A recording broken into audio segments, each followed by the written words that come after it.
One piece chapter 115 ने literally सबको जला दिया। और आज तक जितने भी रिवील्स हमने वन पीस के देखे हैं, ये चैप्टर लिटरली सबसे बेस्ट है, क्योंकि इसमें हमें रॉक्स, गॉड वैली और शैंक्स रिलेटेड बहुत सारी चीज़ें पता लगी है। सो चलो देखते हैं। चैप्टर की शुरुआत होती है शॉकिंग न्यूज़ के साथ कि शैकी को किसी ने किडनैप कर लिया है हाचिनोसे से। इस न्यूज़ को सुनकर रॉक्स क्रू बहुत ज़्यादा शॉक में होती है, और जैसे ही न्यूज़ फैलना स्टार्ट होती है, वर्ल्ड में सब लोग बड़े परेशान हो जाते हैं। और हमें रॉजर का भी सीन दिखाया जाता है, जहाँ वो रॉक्स को गाली दे रहा होता है कि वो शैकी को प्रोटेक्ट नहीं कर पाया। ये सिर्फ कोई नॉर्मल किडनैपिंग नहीं थी, इसकी वजह से पूरी वर्ल्ड की इकोनॉमी काफ़ी वीक्स के लिए रुक गई थी। मतलब शैकी का इतना इंपॉर्टेंस था वन पीस के वर्ल्ड में कि इसकी किडनैपिंग से ही पूरा वर्ल्ड थमसा गया था। अब 1 साल बाद का सीन हमें दिखाया जाता है, जब फिगारलैंड गार्लिंग गॉड वैली आया होता है, और वहाँ वो अपने 2 बच्चों से मिलता है, शैंक्स और सैमरॉक से, जहाँ पे उन दोनों की मॉम उसको इंसिस्ट करती है कि तू यहाँ हमारे साथ क्यों नहीं रुक जाता, जिसपे फिगारलैंड उस पर अटैक कर देता है।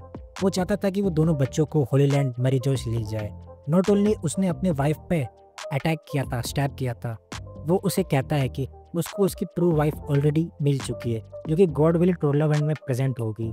जिसके बाद वो ऑर्डर देता है कि टूर्नामेंट का प्रोसेस स्टार्ट करो। और अब हम देखते हैं यंग मंकी द ड्रैगन को। ड्रैगन उस टाइम सिर्फ एक रेगुलर मरीन था, जहां उसे और बाकी सोल्जर्स को एक ऑर्डर मिला होता है, यहाँ प्रेजेंट जितने भी लोग हैं सबको कैप्चर करो। और ये सुनकर ड्रैगन एकदम शॉक हो जाता है, क्योंकि ये तो नॉर्मल पीपल है जिन्होंने कोई भी क्राइम नहीं किया है, बट स्टिल सिर्फ एक गेम के चक्कर में इन लोगों को ये सब चीज़ें फेस करनी पड़ रही है। एंड इसी टाइम पे वहीं पे मॉर्गन भी प्रेजेंट होता है, जो वहाँ की न्यूज़ लीक कर रहा होता है।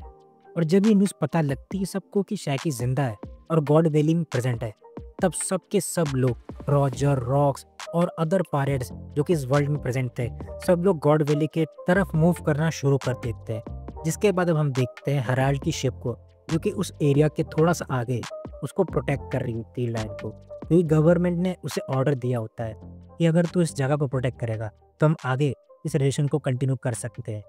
जिस वजह से वो रॉक्स की शिप को रोक देता है, और इस चीज़ का रॉक्स मजाक बना रहा होता है। लेकिन मामला थोड़ा सीरियस था, जिस वजह से रॉक्स हेरल्ड को कहता है, पहले मेरी बात सुन, वही तो डिसाइड करना जो तुझे करना है।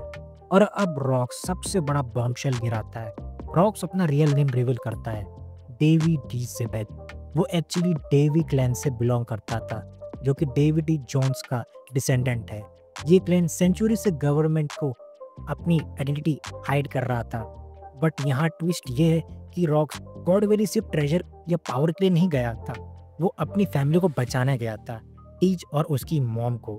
गॉड वैली एक्चुअली रॉक्स का होम टाउन था, तो उसने सोचा है कि वहाँ उसकी फैमिली सेफ रहेगी। बट शायद किस्मत को ये चीज़ राजी नहीं थी, और इसलिए वो हेराल्ड से भी मदद मांगता है, बट हेराल्ड मदद करने से मना कर देता है। जिस वजह से रॉक्स और हेराल्ड की फाइट होती है, और हेराल्ड हार जाता है ताकि रॉक्स अपनी फैमिली को बचाने जा सके आगे।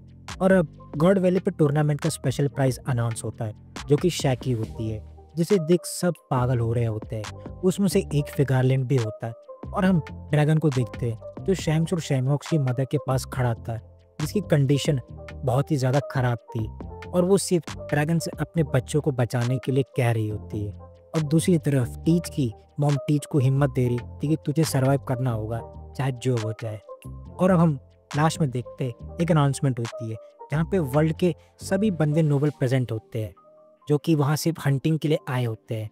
और वो कहते हैं कि यहाँ हम जितने भी नोबल्स प्रेजेंट हैं, सब यहाँ पे उन कुछ कीड़ों को मारने के लिए हैं, जो हमारा एंटरटेनमेंट करेंगे। जिसमें से हमने कुछ स्पेशल कीड़े भी पकड़े हैं, जो कि एक बुकानियन ट्रैप का है, और साथ ही में एक ऐसा बंदा जो काफ़ी टाइम से अपनी आइडेंटिटी हाइड करके बैठा होता है, और वो है डेवी क्लैन का कीड़ा। और बस यहीं पे चैप्टर हमारा ख़त्म हो जाता है।